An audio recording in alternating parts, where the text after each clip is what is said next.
संध्याकाळची वेळ झाली होती. गावामध्ये सगळीकडे शांतता पसरली होती. मीराबाई देवदर्शन करून आणि त्यांची नजर थेट गोविंद पंतांकडे. गोविंद पंतांना पाहताच त्यांनी विचारलं, आपला विठ्ठल अजून घरी आला नाही का?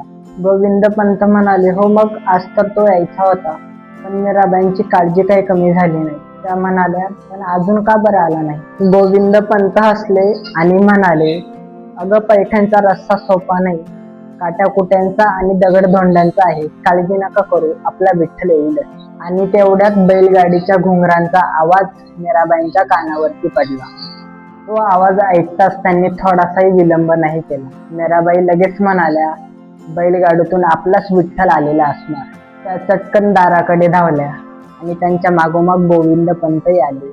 बैलगाडीच्या घुंगरांचा आवाज जवळ येत होता आणि बैलगाडी विठ्ठल पंतांच्या वाड्यासमोर येऊन थांबली.